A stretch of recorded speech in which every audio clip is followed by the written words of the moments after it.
नमस्कार. अगस्ती संहिता वाचन इस उपक्रम में मैं वैद्या प्रियदर्शनी बापटकडूस आप सभी का और आदरणीय वैद्या प्रमा जोशी मैडम का हार्दिक स्वागत करती हूँ.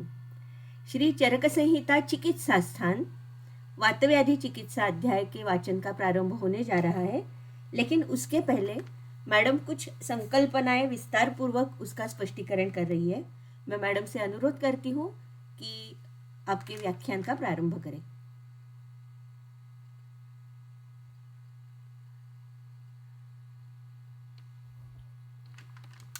धन्यवाद प्रियदर्शनी. नमो नमः. मेरे साथ शांति मंत्र का पाठ करें. ओम सहनाववतु सहनौ भुनक्तु सह वीर्यं करवावहै तेजस्विनावधीतमस्तु मा विद्विषावहै. ओम शांति शांति शांति.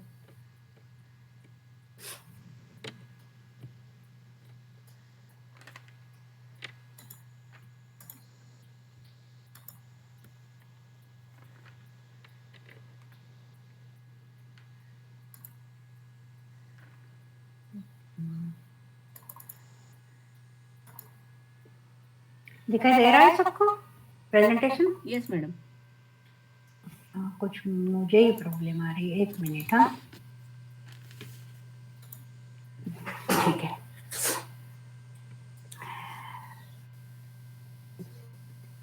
पिछले व्याख्यान में हमने देखा था कि शबल ब्रह्म और कारण देह यह क्या होता है. किसी ने एक दृष्टांत को लेकर एक प्रश्न उपस्थित किया था कि अंदर भी पानी है बाहर भी पानी है तो प्रतिबिंब कहाँ से आया. तभी मैंने कहा था कि यह संदर्भ भिन्न है. एक संदर्भ इसका हम देखेंगे और आगे जाएंगे. वास्तव में ऐसा है कि माया और ईश्वर, माया और परमात्मा, सत्यज्ञान अनंत, यह परब्रह्म, इनका जो योग है इसका कुछ भी विवेचन हम नहीं कर सकते. किसी भी तरह किसी भी प्रकार से शब्दों में उसे निबद्ध ही नहीं कर सकते. तो इसलिए विभिन्न उदाहरणों से विभिन्न दृष्टांतों से इसका स्पष्टीकरण किया जाता है. दो सिद्धांत प्रचलित हैं.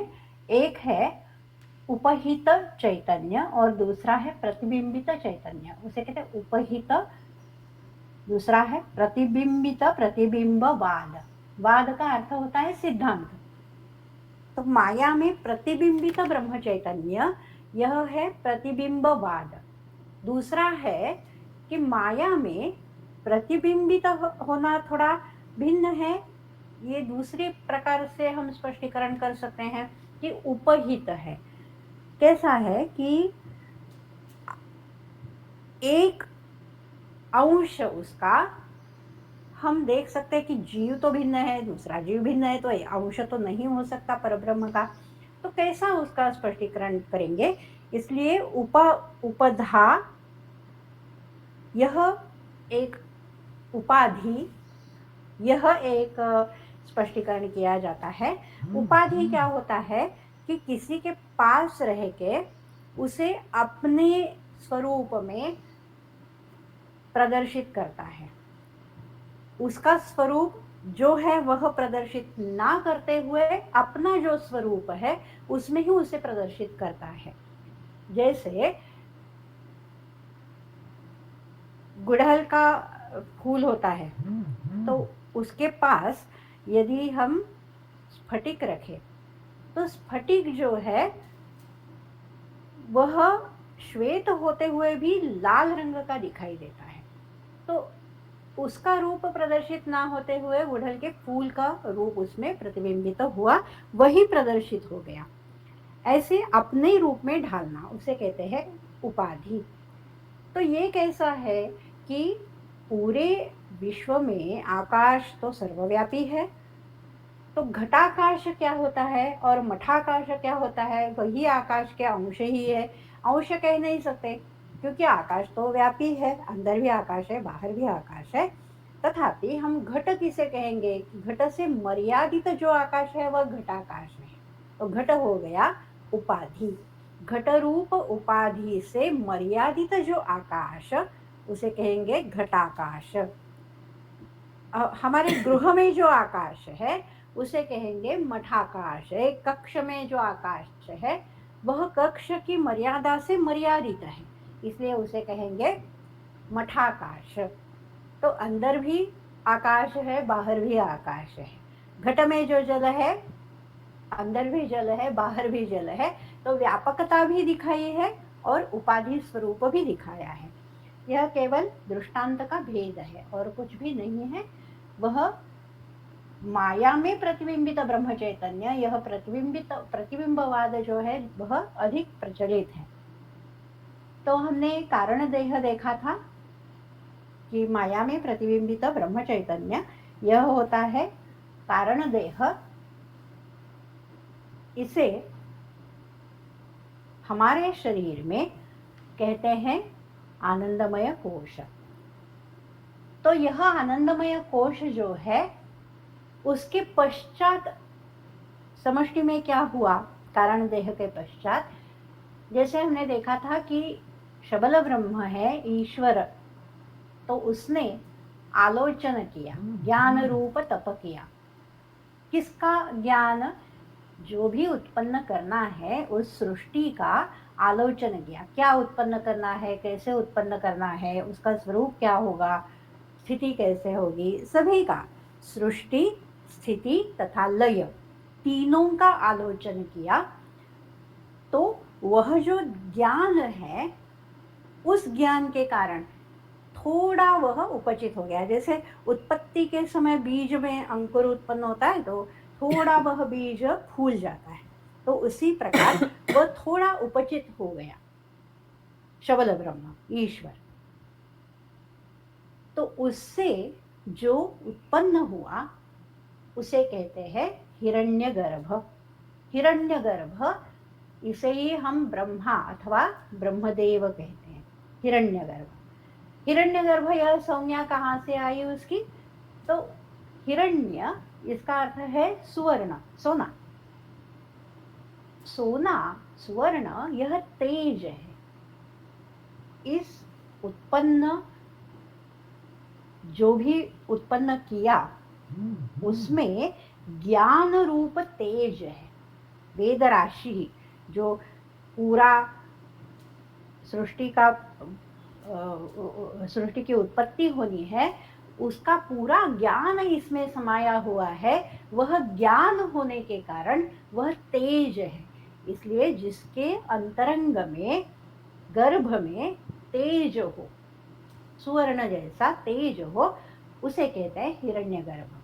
तो हिरण्यगर्भ अथवा हिरण्य के गर्भ से, ज्ञान के गर्भ से जो उत्पन्न हुआ, ज्ञान से उसके उत्पत्ति हुई है, तो ज्ञान से जो उत्पन्न हुआ तो ज्ञान के गर्भ में है। हिरण्य के गर्भ में जो है वह हिरण्यगर्भ। कुछ भी कहे तो भी ज्ञान उसके अंतरंग में है अथवा जो ज्ञान से उत्पन्न हुआ है उसे कहते हैं हिरण्यगर्भ, ब्रह्मा अथवा ब्रह्मदेव। यह सबसे प्रथम उत्पन्न पुरुष है, सबसे पहला पुरुष। अभी तक जो था केवल सत्य ज्ञान अनंत, यह परब्रह्म माया, यही स्वरूप था। इसे पुरुष नहीं कह सकते। यह पहला पुरुष उत्पन्न हुआ है ब्रह्मदेव। यह अभी सृष्टि उत्पन्न करने वाला है। तो सृष्टि के लिए सबसे पहले उसने मन उत्पन्न किया, उससे मन उत्पन्न हुआ। मन यह शब्द जो है वह व्यापक शब्द है, जो संकल्प करता है, विकल्प उसमें होते हैं, जिसमें संशय होते हैं तथा निर्णय भी करता है। तो इससे क्या हो गया? इच्छा भी हो गई, उसका अच्छा क्या है, बुरा क्या है, इस तरह का विचार भी हो गया, संशय भी हो गया तथा निश्चय भी हो गया। निर्णय तो निश्चयात्मक होता है, तो यह इच्छात्मक, निश्चयात्मक सभी क्या होते हैं, जिसे हम हमारे देह में मन, अहंकार, चित्त, बुद्धि इन नामों से निर्धारित करते हैं। तो यह पूरा अंतःकरण जो है, अंतरंग साधन जो है, करण का अर्थ होता है साधन, तो यह जो अंतरंग साधन है इसे मन ही कहते हैं। वेदांत में मन का ही निर्देश होता है इन सभी विकल्पों के लिए। आयुर्वेद में भी कई जगह आप देख पाएंगे कि अंतःकरण ही मन से निर्धारित होता है। मन यह शब्द पूरे अंतःकरण के लिए प्रयुक्त किया गया होता है। तो यह मन हिरण्यगर्भ से उत्पन्न हुआ, तो यह वेदराशि जो है उसका आकलन ब्रह्मदेव या ब्रह्मा ने, हिरण्यगर्भ ने किया। उसके आकलन से क्या करना है, अभी सृष्टि उत्पन्न करनी है। सृष्टि के लिए कोई तो साधन चाहिए, कैसे सृष्टि उत्पन्न होगी, सृष्टि का स्वरूप क्या है, यह जानते हुए उसने क्या किया, प्राण तथा रई इन दो साधनों की उत्पत्ति की। दो ही साधन है सृष्टि के, प्राण तथा रई। प्राण होता है अन्नाद, भोक्ता, रई होता है अन्न। रई अन्न है और प्राण अन्नाद है। सृष्टि यही इसी दो प्रकार की है, रई और प्राण, और कुछ है ही नहीं, अधिक कुछ है ही नहीं इस पूरी सृष्टि में। रई होता है जिसे पोषक तत्व कहते हैं, और प्राण होता है जो शोषण करने वाला होता है। रई का शोषण प्राण करता है तथा प्राण यह गति है। गति तथा नियंत्रण यह प्राण के कार्य है। प्राण क्या करता है, रई को गति भी देता है, रई का शोषण भी करता है, रई का नियंत्रण भी करता है, तथा जो भी रई से उसने लिया है वही रई को प्रदान करता है। जिस प्रकार उत्तरायण तथा दक्षिणायन हम जानते हैं। उत्तरायण क्या होता है, जहां सृष्टि से शोषण किया जाता है, हमसे शोषण होता है, जल का शोषण होगा, स्नेह का शोषण होगा। वही विसर्ग काल दक्षिणायन में क्या होता है, जो भी शोषण किया वही वापस हमें मिलता है और कुछ नहीं मिलता है। जैसे सूरज की उष्णता के कारण जल का शोषण हुआ, वह जल सूरज के किसी काम का तो है नहीं, प्राण के किसी काम का जल थोड़ी ना है। जल से प्राण का पोषण तो होगा नहीं, सूरज का पोषण तो होगा नहीं, वह उसमें रूपांतरित नहीं होता है।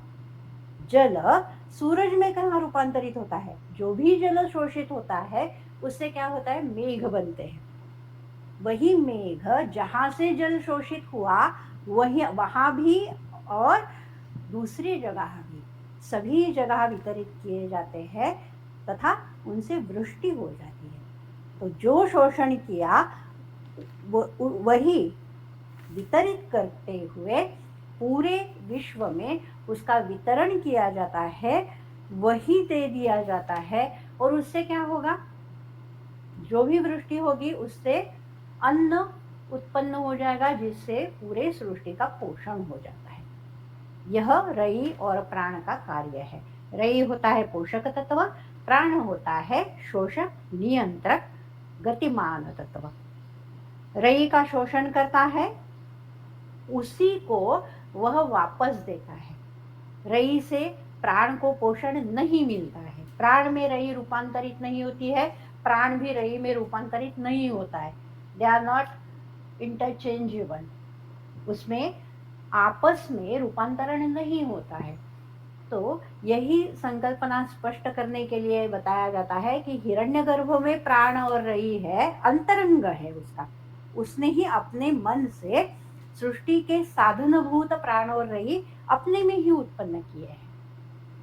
तो उसकी तुलना की जाती है, जैसे कि संवत्सर हिरण्यगर्भ है तो उसका अंतरंग क्या होता है, उत्तरायण और दक्षिणायन, दो अयन होते हैं। उत्तरायण होता है प्राण, दक्षिणायन विसर्ग रूप जो है वह होता है रई। मास हिरण्यगर्भ है तो शुक्ल पक्ष होता है प्राण, कृष्ण पक्ष होता है रई। अहोरात्र हिरण्यगर्भ है तो दिन होता है प्राण, रात्रि होती है रई। आचरण के सापेक्ष देखा जाए तो तप, ब्रह्मचर्य, श्रद्धा, उपासना, इंद्रिय जय यह प्राण है। तथा जो भी हमारे कर्म है, इष्टापूर्त कर्म तथा संपत्ति यह रही है। इष्टापूर्त कर्म क्या होते हैं, जो हमें इष्ट है, तथा आपूर्त कर्म। इष्ट कर्म होता है अग्निहोत्र, वेदाध्ययन, यह सब इष्ट कर्म है जो हम देते हैं तथा हमें उससे कुछ वापस मिल जाता है, यह होता है इष्ट कर्म। आपूर्त कर्म होता है जो हम अन्यों के लिए बना के अर्पण करते हैं। जैसे तालाब बनाया और वह उसका लोकार्पण किया, कोई भंडारा खोला है, अन्नदान किया है, यह आपूर्त कर्म है।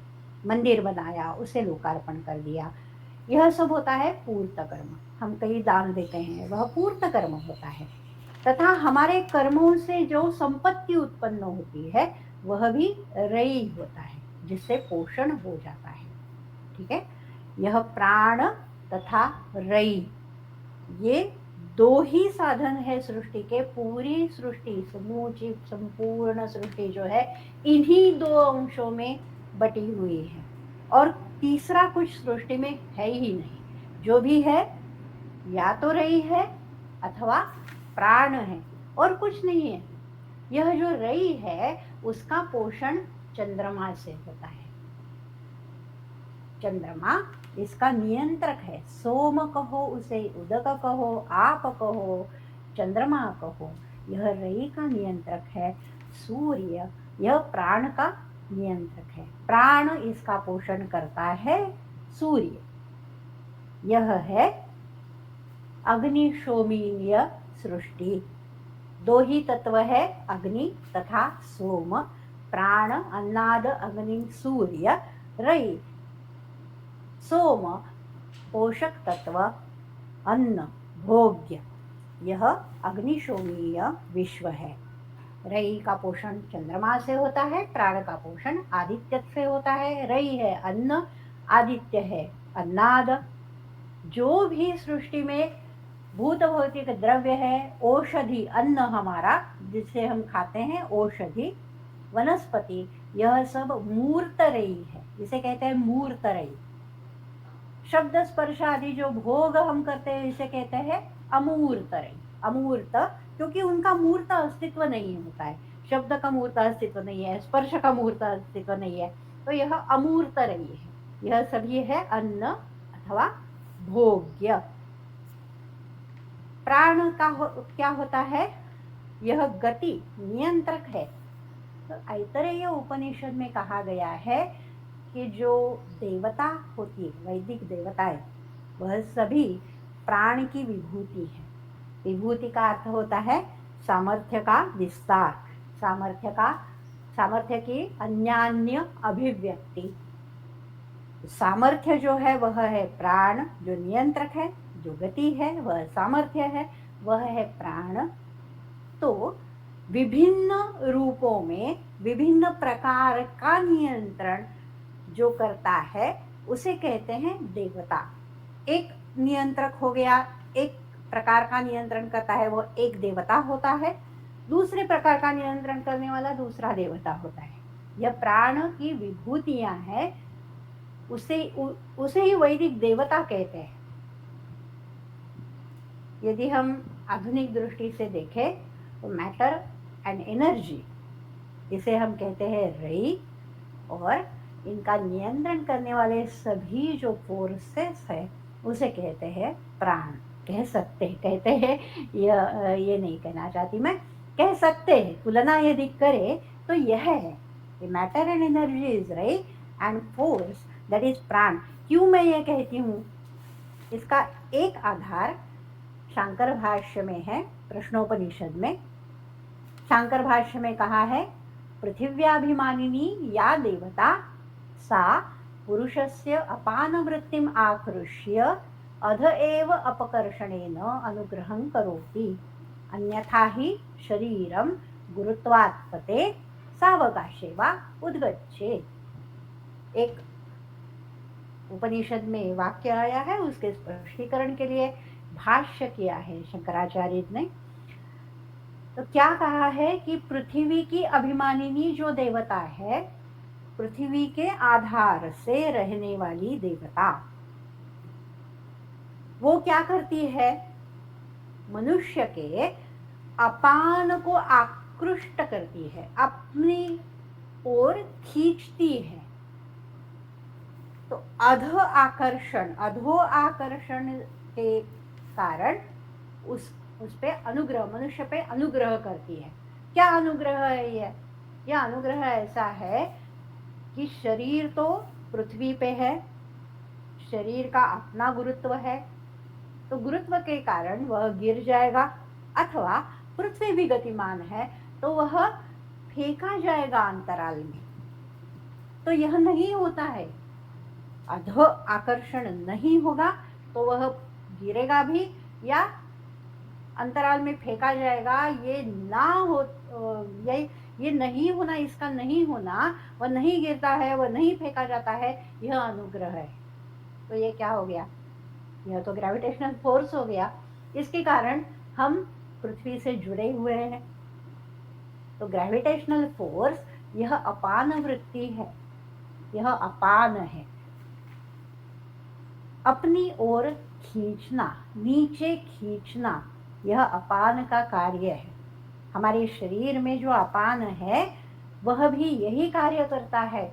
हम अन्न का ग्रहण करते हैं तो उसे नीचे खींचने का कार्य अपान करता है, प्राण नहीं करता है, अपान करता है। अपान ही अन्न को नीचे खींचता है, नहीं तो हमारे मुंह में रह जाएगा, नीचे जाएगा तो वो अपान की आकृष्ट करने की शक्ति के कारण नीचे जाता है। नीचे खींचना, अध अपकर्षण, यह अपान का शरीर में कार्य है, वही हमें पृथ्वी से जुड़ा हुआ रखता है। इसके कारण हम गिरते भी नहीं है तथा अंतराल में फेंके भी नहीं जाते। सृष्टि में अपान की देवता जो है वह कही गई है मृत्यु अथवा यम। यम ही है अपान की देवता, अधिष्ठात्री देवता। तो यह यम क्या है कि सृष्टि में जैसे अपान अपनी ओर खींचेगा, वही कार्य यम सृष्टि में करता है, विश्व में करता है, अपनी ओर खींचता है। तो देखिए, ग्रहों को अपनी ओर खींचते खींचते खींचते खींचते ब्लैक होल भी तैयार कर सकता है। वो तो ग्रेविटेशनल फोर्स के कारण ही होता है। तो यह यम या मृत्यु देवता यह सृष्टि में अपनी ओर खींचने का कार्य करता है। पूरी वेदों की देवता संकल्पना जो है यह प्राण पे आधारित है। जो भी प्राण, नियंत्रक, गति, वह सभी फोर्सेस, बल, यह वेदों में देवता रूप में कही गई है। कितने सारे देव हैं वेदों में, अग्नि है, इंद्र है, सोम है, वरुण है, मित्रावरुण है, रुद्र है, उषा है, यम है, पूषा है, मरुत है, विष्णु है, अपान नपान, कितने सारे देवता है। क्या कार्य बताया है, गति तो सभी की है, वह स्वयं गतिमान है, अन्यों को भी गति देते हैं और अन्यों का नियंत्रण भी करते हैं गति का। सभी की गति देवताओं के कारण है, फोर्सेस के कारण ही है और कोई हेतु नहीं है गति का। तो वरुण देवता क्या है करती है, वह समुद्र का नियंत्रण करती है। जैसे सूर्य दिन का नियंत्रण करता है, वरुण रात्रि का नियंत्रण करता है। रात्रि में जो भी कार्य हो जाते हैं, जब सूर्य का नियंत्रण नहीं है जिस विभाग में, वही उस विभाग में वरुण का नियंत्रण रहता है। तो तारकाओं का मार्ग भी वरुण ही नियंत्रित करता है। समूचे विश्व में ऋतु जो पृथ्वी में होते हैं, उन ऋतुओं में परिवर्तन करना यह भी वरुण का कार्य है। विष्णु देवता, हम जो विष्णु कहते हैं उसे आप बाजू में रखो। हम विष्णु देवता जो कहते हैं वो शब्द ब्रह्म है, ईश्वर। उसे हम विष्णु या कृष्ण रूप में जानते हैं, उसे आप बाजू में रखो। यह विष्णु देवता नहीं है। यह विष्णु देवता जो है वह पूरे विश्व को व्यापने वाली गति है। जैसे व्यान है ना हमारे देह में, समूचे देह को व्यापता है, पूरे देह में व्याप्त है। ऐसे विष्णु पृथ्वी को भी व्यापता है, अंतराल को भी व्यापक है, अंतराल का भी व्यापक है, द्युलोक का भी व्यापक है, स्वर्ग उसका भी व्यापक है। सभी जगह पे वह है। एक भी जगह नहीं जहां विष्णु का कार्य नहीं है। अत्यंत व्यापक है, तो सबसे गतिमान है। सभी गतियों पे उसका नियंत्रण रहता है। जैसे व्यान होता है ना हमारे देह में, कि बाकी के वायु का स्थान तो एक निश्चित है, व्यान सभी जगह सभी शरीर में व्याप्त होता है। ऐसे ही विष्णु सभी जगह में व्याप्त होता है। सभी जगह जो ले जाना है, सभी जगह जो कार्य होते रहते हैं, उनका नियंत्रण विष्णु करता है। तो उसकी गति सबसे ज्यादा है, सबसे ज्यादा। इंद्र, फिर से मैं कह रही हूं कि जो इंद्र हम जानते हैं उसे बाजू में रखो। कि देवताओं का राजा, तो यज्ञ करेंगे तो इंद्र का पद मिलेगा, उसे बाजू में रखो। यह इंद्र जो है फोर्स है, नियंत्रण करने वाला, तो उसे कहते हैं देवताओं का सेनापति। देवताओं में सबसे श्रेष्ठ, द्युलोक में सबसे श्रेष्ठ देवता यह है। वह अत्यंत बलवान है। विष्णु की गति अधिक है, इंद्र का बल सबसे अधिक है। सभी देवताओं में सबसे बल अधिक है इंद्र का। तो इसलिए यह कहा है कि जो भी बल की कृति है, जहां कहीं भी अधिक बल लगेगा, वह इंद्र का कार्य है। अनंत कार्य है इसके, एक कार्य वर्णन करना असंभव है। तो इसलिए इसे शतक्रतु कहा जाता है, जिसके शत का यहाँ उपलक्षणात्मक निर्देश किया है। अनंत, अनंत कार्य करने वाला वह शतक्रतु। पृथ्वी के सापेक्ष देखा जाए तो इंद्र का एक कार्य है, प्रधान कार्य पृथ्वी के लिए, वह है वृत्र का वध। वृत्रासुर वह क्या करता है कि मेघों में रहता है तथा जल प्रवाहित होने से उसे रोकता है। यह वृत्रासुर का कार्य है। तो इंद्र वृत्र का वध करता है, वृष्टि का जल प्रवाहित करता है। यह इंद्र का पृथ्वी के सापेक्ष कार्य है। तो ऐसे कहा जाता है कि मेघ गर्जना जो होती है, विद्युत जो होती है, वह इन दोनों के संग्राम की सूचक है।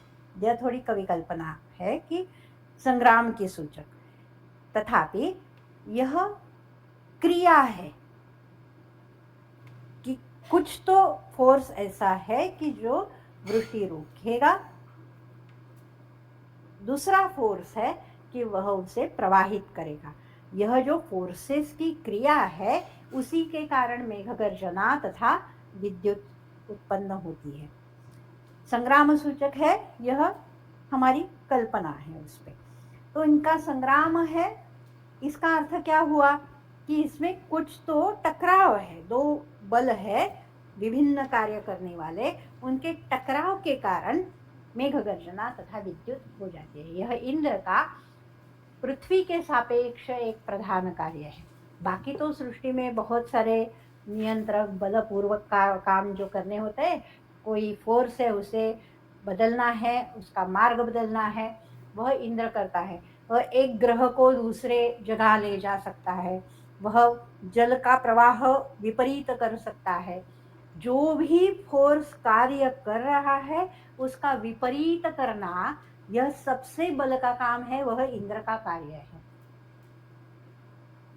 यह बल ऋग्वेद में वर्णन किया है इंद्र सूक्त में कि यह पृथ्वी मैं यहाँ रखूं या यहाँ रखूं, कहाँ रखूं, मेरा जो है मानना वहां मैं रखूंगा।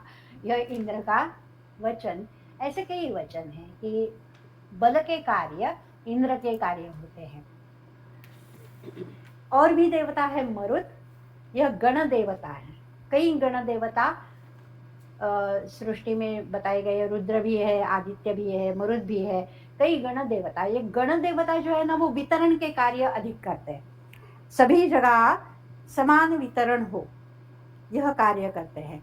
तो मरुत पृथ्वी के सापेक्ष हम देखें तो मेघों का वहन करते हैं तथा समान पद्धति से सभी जगह धारा समान धारा से वृष्टि होती है। ऐसा नहीं होता है कि एक ही जगह जहाँ मेघ है उसी के नीचे केवल धारा हो जाए, तो वृष्टि सभी जगह समान होती है। तो यह मरुत का कार्य है। वितरण का कार्य गण देवता करते हैं सभी। यह देवताओं के सैनिक बताए जाते हैं, इंद्र के सहायक है। इंद्र सेनापति है तो यह देवताओं के सैनिक है, इंद्र के सहायक। गर्जना करना यह भी मरुत का कार्य है। मेघों का वहन भी यही करते हैं। आंदोलन करना सभी जगह, यह भी इनका कार्य है। वन का आंदोलन करेंगे, पृथ्वी का आंदोलन करेंगे, पर्वत में आंदोलन करेंगे, तो यह कार्य भी मरुत का है। सविता यह द्युस्थानीय सबसे प्रधान देवता है। अंधकार का हरण तो करते हैं, हम जानते हैं सूरज जैसे उगता है तो अंधकार नष्ट हो जाता है। यह जो देवता है वह अंतरंग को प्रेरणा देने वाली देवता है, जो गति तथा ज्ञान, अंतरंग के कार्य क्या है, इच्छा, ज्ञान तथा कृति। तो कृति तथा ज्ञान यह अंतःकरण का जो कार्य है, सभी प्राणी मात्र में यह अंतःकरण के कार्य सूर्य के कारण प्रेरित होते हैं। तो प्राणों को प्रेरणा देता है, इसका अर्थ है गति, क्रिया, उसको प्रेरणा देता है तथा बुद्धि को भी प्रेरित करता है। यह सविता देवता है। सबसे प्रधान देवता पृथ्वी स्थानीय, वह है अग्नि। अग्नि तो तीनों स्थानों में है, द्युलोकस्थ भी है, अंतरिक्षस्थ भी है। द्युलोक स्वर्ग, अंतरिक्ष अंतराल तथा पृथ्वी स्थानीय भी है। विद्युत जो है, इसे ही अपान नपात कहते हैं, वह अंतरिक्षस्थ अग्नि देवता है। जल से उत्पन्न, अपान नपात, जल से उत्पन्न अग्नि। सविता यह द्युलोकस्थ अग्नि है तथा यज्ञीय अग्नि जो है वह पृथ्वी लोक का अग्नि देवता है। यह अग्नि जो है वो भी इंद्र के समान बलवान देवता, सबसे प्रधान। इंद्र जैसे वहां बलवान है, प्रधान देवता है, ऐसे पृथ्वी में अग्नि यह प्रधान देवता है, अत्यंत बुद्धिमान देवता कहा जाता है इसे। यह देवता तथा पृथ्वी, इनमें जो मार्ग है, इन मार्ग का ज्ञाता है। तो रई का शोषण किया जाता है, वह किस मार्ग से इन देवताओं के पास जाएगी तथा किस मार्ग से, किस प्रकार से देवताओं से पृथ्वी तक आ जाएगी, इस मार्ग का ज्ञाता केवल अग्नि है। तो यज्ञ संकल्पना क्या है वेदों में? यह यज्ञ संकल्पना है कि यह जो फोर्सेस है नियंत्रण करता है, उन्हें रई का प्रदान करना है। सबसे पोषक तत्व, अधिक पोषक जो तत्व है उसे हम अर्पण करेंगे, उन्हें देंगे, तो उस रई से हमारा पोषण अधिक अच्छे प्रकार से हो जाएगा। क्योंकि रई का रूपांतरण प्राण में तो होगा नहीं, रई जैसे ही प्राण के पास जाएगी वह उसी को अधिक अच्छे प्रकार से हमारे पास वापस भेजते हैं। तो यह जो मार्ग का ज्ञाता अग्नि है, तो अग्नि में आहुति देना होता है रई का। अग्नि क्या करता है? देवताओं को यज्ञों में बुलाता है, ले आता है, तथा वह जो हवि है वह देवताओं के पास पहुंचाता है। यह यज्ञ का कार्य है, यह अग्नि का कार्य है। इसलिए अग्नि को देवताओं का मुख कहा जाता है। मुख का अर्थ है कि हवि देवताओं के पास पहुंचाना उसका कार्य है, तो उसे देवताओं का मुख कहा जाता है। सबसे प्रधान रई क्या है? वह है घृत अथवा सोम। यह दो है सबसे बलवान रई है, सबसे प्रधान, सबसे अच्छी, सबसे गुणवान रई है, सारवान रई है। सोम, यह तो क्या है हम जानते भी नहीं है, किसी वनस्पति का रस है। सोम यह कोई वनस्पति थी, अब तो वह उपलब्ध भी नहीं है, अस्तित्व क्या है उसका, उसका स्वरूप भी हम नहीं जानते। तथापि सोम यह अत्यंत बलवान रही हुआ करती थी। अब तो हमारे पास घृत है। तो अग्नि का सबसे प्रिय अन्न यही है। काष्ठ एक अन्न है, तथा सोम तथा घृत यह अग्नि के अन्न होते हैं। सबका शोषण करने का कार्य पृथ्वी में अग्नि करता है। शुष्कता, अन्न का भी यही स्वरूप हम जानते हैं कि अन्न का रूपांतरण देह में करना यह अग्नि का कार्य है। तो अग्नि देवता है, वह क्या करेगा? अन्न का शोषण करेगा। शुष्कता उसमें आती है अग्नि के कारण, शोषण करेगा, उसका रूपांतरण करेगा देह धातुओं में। अग्नि का उससे कुछ नहीं होने वाला। अब हमारे अन्न से ना ही अग्नि प्रज्वलित होगा, ना कुछ उसका होगा। अग्नि का पोषण नहीं होगा। अग्नि अन्न का रूपांतरण हमारे देह धातुओं में करता है। शोषण तो शोष्यमाणेन बन्धिना, यह भी हमने देखा है कि बन्ही से शोषण होने के कारण तीसरा विपाक जो कहा गया है। तो शोषण करना अग्नि का शरीर में भी कार्य है, सृष्टि में भी कार्य है। तथा प्रकाशन, यह तो कार्य हम जानते ही है। यह सभी देवताओं के स्वरूप है। ठीक है। तो यह जो देवताएं है, प्राण है, वही हमारे शरीर में भी है। एक तो हो गया अग्नि देवता, पृथ्वी स्थानीय है तो पंचभौतिक है, वह तो और कुछ उसका स्वरूप नहीं है। हमारे शरीर में पंचभौतिक अग्नि है, वह देवता के स्वभाव से यह पचन का कार्य करता है। दूसरा अंश जो है हिरण्यगर्भ का, एक तो हो गया फोर्सेस, नियंत्रक। दूसरा अंश है, एक मिनट, हाँ देखते हैं हम क्या आगे है।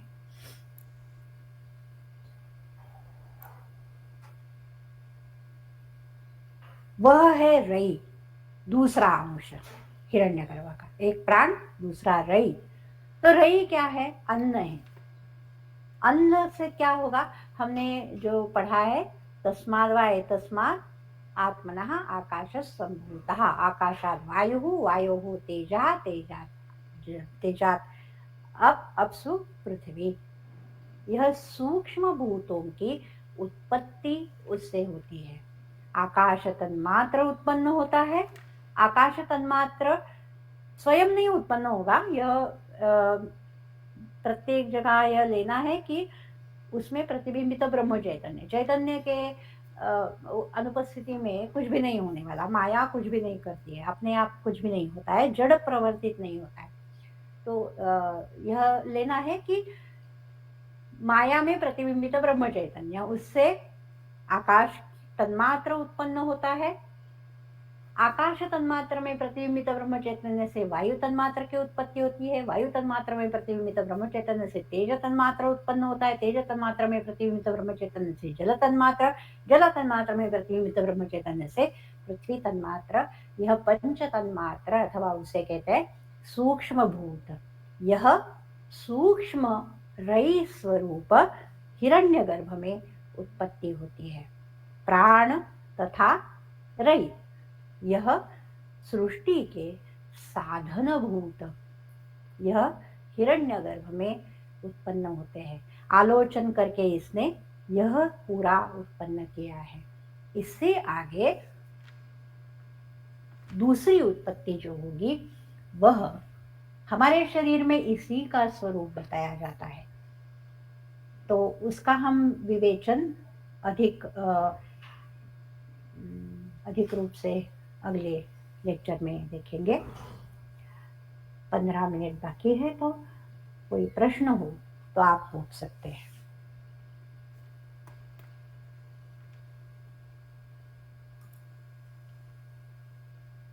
बहुत बहुत धन्यवाद मैडम। कोई प्रश्न है तो आप पूछ सकते हो।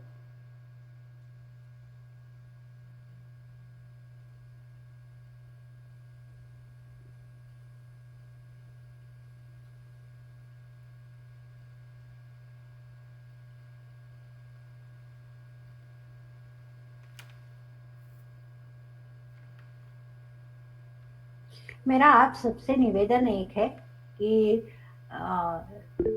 नियत वक्त जो है, नियत समय जो है वह 7:30 का है, तो उससे पहले आप ज्वाइन कर सके तो अच्छा रहेगा। तो मैं अधिक जो मुझे कहना है वो अधिक कवर कर सकूंगी, अधिक बता सकूंगी। थोड़ा वक्त आपको देना पड़ता है कि आप प्रश्न पूछे, इसलिए 5-10 मिनट 15 मिनट में देती हूँ, तो अधिक भाग मैं बता नहीं सकती हूँ आगे का। नहीं तो आज हमारा सूक्ष्म देह क्या है यह भी मैं पूरा करना चाहती थी। तो आपसे मेरा विनम्र निवेदन है कि 7:30 मैं तो आ जाती हूँ, 7:15 या 7:20 को मैं आ जाती हूँ। तो मेरा निवेदन है, विनम्र निवेदन है, विनंती है, जो भी आप समझे, कि आप 7:30 से पहले ज्वाइन करें, तो 7:30 को हम शुरुआत कर पाएंगे। वह 5-7 मिनट जो जाते हैं, व्यर्थ जाते हैं, तो वह व्यर्थ ना जाए। कोई प्रश्न हो तो आप अभी पूछ सकते हैं।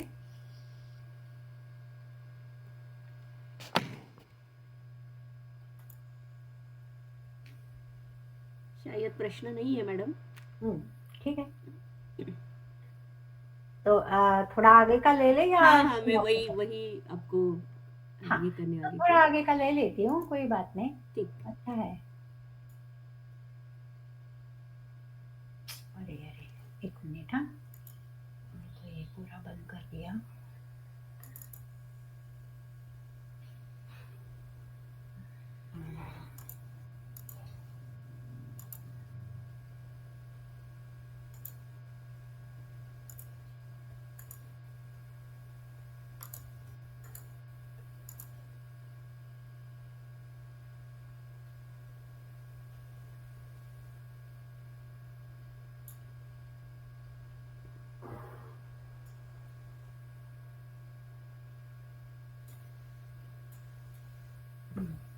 तो हम यहाँ थे,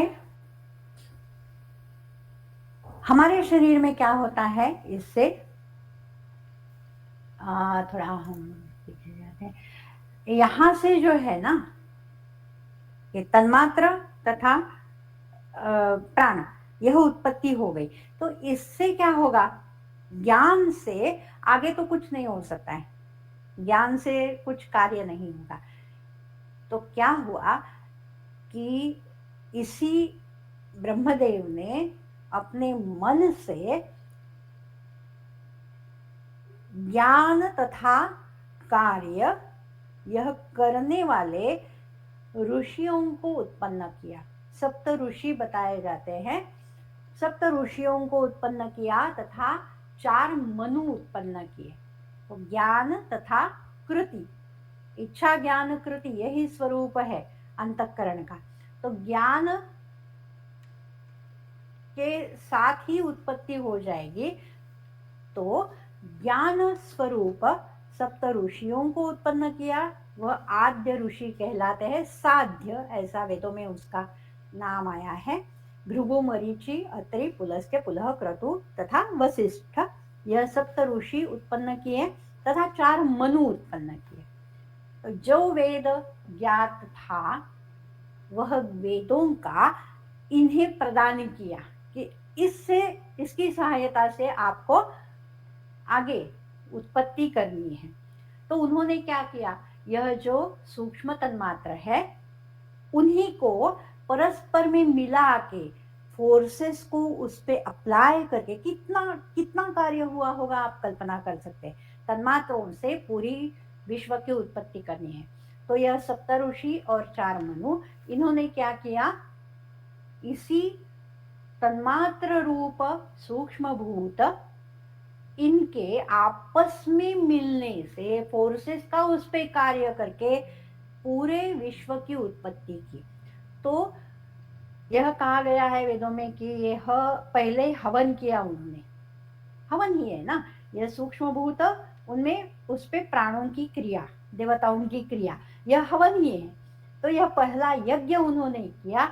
अब ब्रह्मा के ही अवयव है यह सभी तन्मात्र, अपने ही अवयवों को हवन करके उससे आगे की सृष्टि उत्पन्न की। तो वह तो हम आगे देखेंगे क्या उत्पन्न किया, कैसे उत्पन्न किया। हमारे शरीर के सापेक्ष यदि हम देखें तो यह सबको ज्ञात ही है कि आकाश सूक्ष्म भूत है, उससे श्रोत्र इंद्रिय उत्पन्न होता है, वायु सूक्ष्म भूत से त्वक उत्पन्न होता है, तेज सूक्ष्म भूत से चक्षु उत्पन्न होता है, जल सूक्ष्म भूत से रसनेन्द्रिय, पृथ्वी सूक्ष्म भूत से घ्राणेन्द्रिय। यह सात्विक अंश जो है तन्मात्र के, उनसे उत्पन्न होते हैं, यह सूक्ष्म भूतों से उत्पन्न होते हैं। यह आप बिल्कुल स्मरण में रखिएगा। यह सूक्ष्म अंशों का जो समुदाय है, सभी मिलके अंतःकरण उत्पन्न करते हैं, बुद्धि तथा मन। यह अंतरंग साधन है। यह श्रोत्रत्व चक्षु जो है, यह ज्ञान के बहिरंग साधन है, बाह्य साधन है। बुद्धि तथा मन यह ज्ञान के अंतरंग साधन है, इसलिए उन्हें कहते हैं अंतःकरण। वह हो गए बहिकरण, बुद्धि मन हो गए अंतःकरण। तो हमारे शरीर में जैसे हमने देखा कि आनंदमय कोश सबसे पहला आवरण है, जिसे हमने कारण देह के रूप में जाना। दूसरा आवरण है, उसे कहते हैं विज्ञानमय कोश, जो ज्ञानेंद्रिय तथा बुद्धि इनसे बनता है। आनंदमय जिसमें आनंद का प्राचुर्य है, विज्ञानमय जिसमें विज्ञान का प्राचुर्य है, निश्चयात्मिका बुद्धि, निर्णय इसका प्राचुर्य जिसमें है। तीसरा कोश होता है ज्ञानेंद्रिय तथा मन, इसे कहते हैं मनोमय कोश। जो आनंदमय कोश है वह नियंत्रण करता है बाहर के दोनों कोशों का। उसके बाहर है विज्ञानमय कोश, वह नियंत्रण करता है मनोमय कोश का। मन का नियंत्रण बुद्धि के हाथों में है, बुद्धि का नियंत्रण माया में प्रतिबिंबित ब्रह्म चैतन्य में के हाथों में है। ठीक है, यह हो गए 3 कोश। तो आगे का कोश होता है तन्मात्र के रजो अंश से उत्पन्न वायु का। तन्मात्र के रजो अंश के सूक्ष्म प्रत्येक तन्मात्र के अंश से कर्मेंद्रिय उत्पन्न होते हैं। अब यह क्रिया हो गई, आकाश से वाक, वायु से हस्त, तेज से पाद, जल से पायु तथा पृथ्वी से उपस्थ, यह कर्मेंद्रिय। समुदाय से प्राण, समान व्यान उदान प्राण अपान, यह उनके नाम है। प्राण यह एक समुदाय है, अपने शरीर में अलग अलग स्थानों में रहते हुए उनका नाम तथा गति विभिन्न हो जाती है।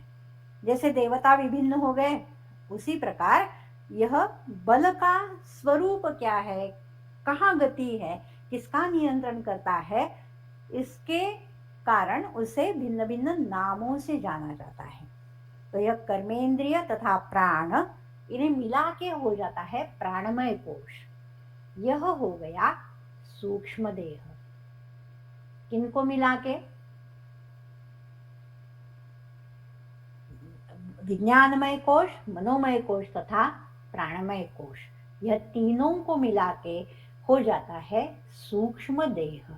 यह जो प्राण है 5 विभागों में जो विभक्त है, यह हम तो जानते हैं, केवल एक रिवीजन हम कर लेंगे कि प्राण का स्थान तो हमें पता है, मूर्धा उर कंठ। कार्य भी हम जानते हैं, बुद्धि हृदय इंद्रिय चित्त का धारण करना।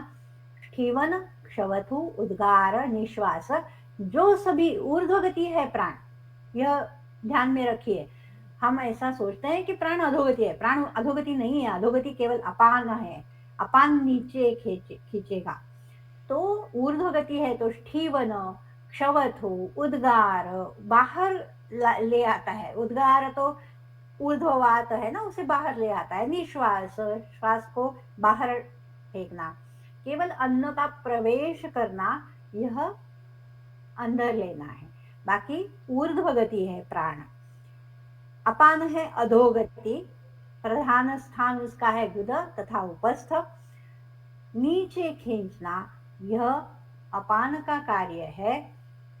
निष्क्रमण करना, शरीर से बाहर निकालना, प्राण के विपरीत। प्राण प्रवेश करेगा अन्न का, अपान निष्क्रमण करेगा सभी चीजों का जो गुद या उपस्थ के मार्ग से बाहर निकल सकते हैं। समान का स्थान है नाभि, प्रधान स्थान। वैसे तो समान सभी नाड़ियों में रहता है, सभी स्रोतसों में रहता है, पूर्ण शरीर के स्रोतसों में रहता है। जैसे मैंने कहा कि मरुत देवता है जो वितरण का कार्य करते हैं, समान वितरण करेंगे, ऐसे ही समान करता है। अन्न का ग्रहण करेगा, उसके पचन में सहायता करेगा, उसका विवेचन करेगा तथा मोचन, तो सभी जगह ले जाने के लिए व्यान है। तो समान क्या करता है, नाभि से व्यान की जगह जो है हृदय, वहां तक नाड़ियों के माध्यम से अन्न का पूरण करता है। यह समान का कार्य है। सभी स्रोतसों में समान व्याप्त है, सभी जगह जो सामान्य रखना है, समता रखनी है, वह समान का कार्य होता है। सभी शरीर व्याप्त है समान, व्यान कार्य के लिए शरीर में व्याप्त है, गति के कारण समान, समता रखने के कारण सर्व शरीर में कार्य करता है। व्यान का स्थान तो हृदय प्रधान स्थान है। जो भी बल की क्रिया वो हमने देखा तो अत्यंत गतिमान है। सभी शरीर में तिर्यक मार्ग में जो भी क्रियाएं होती है वह व्यान के अंतर्गत होती है। उदान प्रधान स्थान उर है। प्रयत्न, ऊर्जा, बल, वर्ण, स्मृति, यह कार्य उदान के होते हैं। यह प्राणमय कोश है। शरीर में प्राण का यह विभाजन होता है। तो प्राण जो विश्व में है वह शरीर में क्या क्या हो गया, वह हो गया मन, बुद्धि तथा पंच प्राण, ज्ञानेन्द्रिय और कर्मेंद्रिय तथा सूक्ष्म भूत। इन सभी को मिला के हमारा सूक्ष्म देह बनता है। सृष्टि में इसे विराट सूक्ष्म देह कहेंगे। यहाँ हम 3 कोशों में इनका वर्गीकरण करते हैं। इच्छा शक्तिमान मन, ज्ञान शक्तिमान बुद्धि, क्रिया शक्तिमान प्राण। तो यह विज्ञानमय, मनोमय तथा प्राणमय, यह 3 कोश हो जाते हैं। ठीक है, आज यहाँ हम समाप्त करते हैं।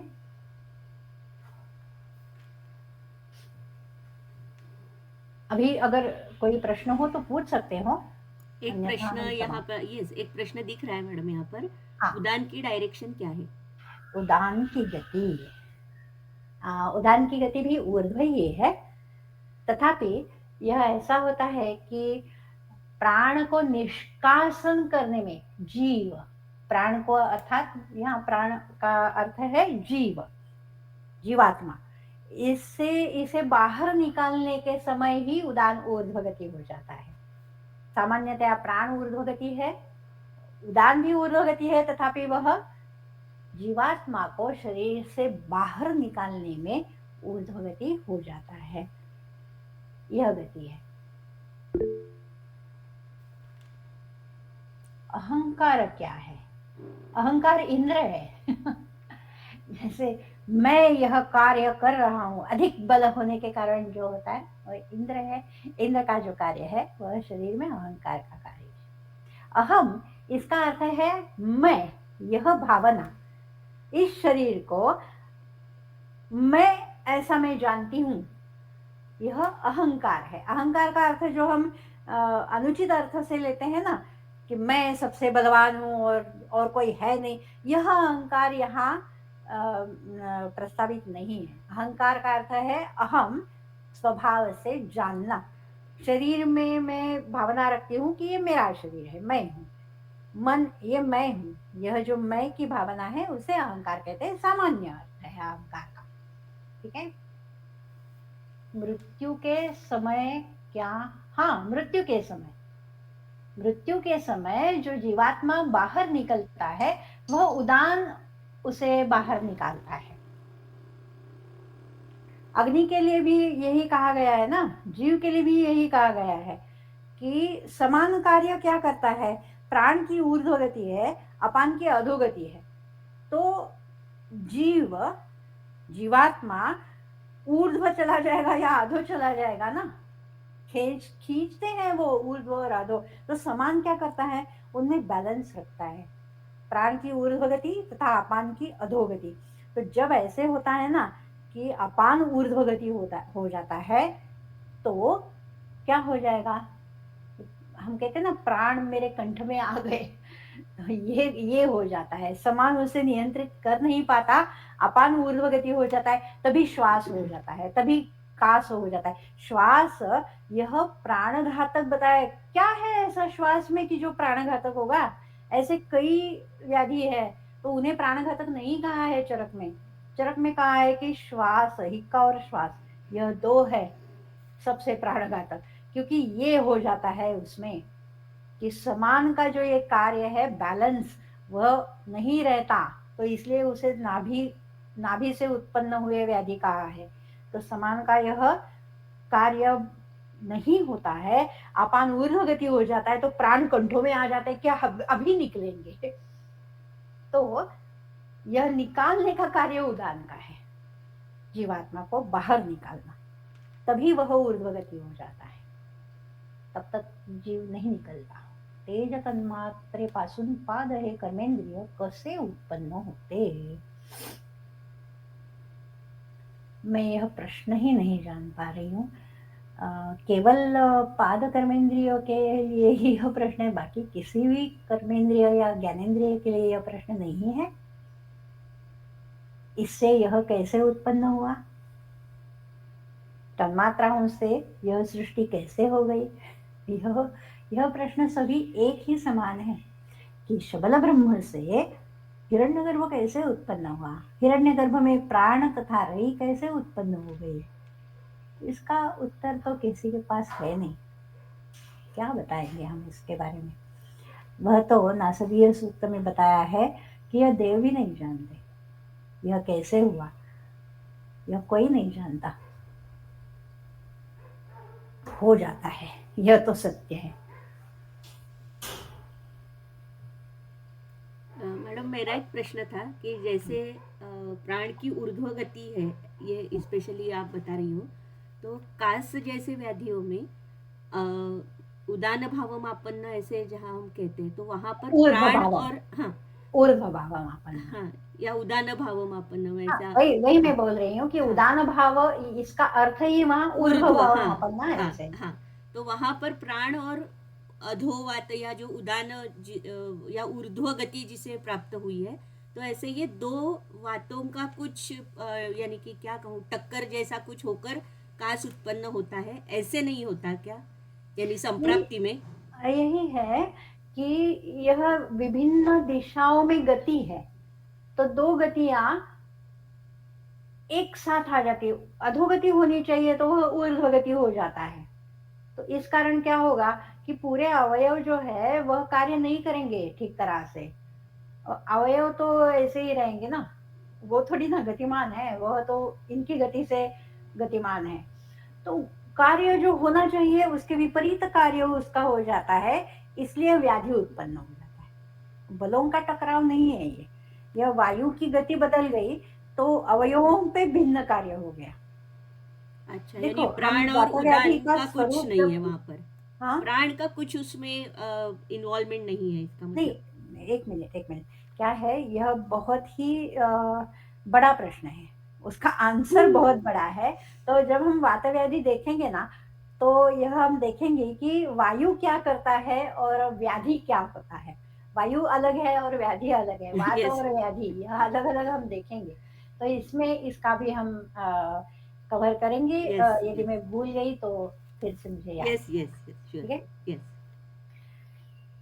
तो ये एक्चुअली विषय ही बहुत विस्तार से आने वाला विषय ही सच में बहुत ही बड़ा है, और हाँ, समझना थोड़ा सा मुश्किल हो रहा है हमें, लेकिन यस, हम कोशिश ज़रूर कर रहे हैं कि आप जो बताना चाह रही हो वो, क्योंकि थोड़ी सी अल्पमति होने की वजह से थोड़ा सा समझने में थोड़ी दिक्कत है, लेकिन यस, नहीं, आप नहीं, एक बहुत ही मिनट, अच्छी मैं तरह बस से थोड़ा समझा रही हो। थोड़ा थोड़ा बीच में बोलती हूँ आपके इसमें कि अल्पमति के कारण नहीं, यह आप पहली बार सुन रहे हैं इसलिए।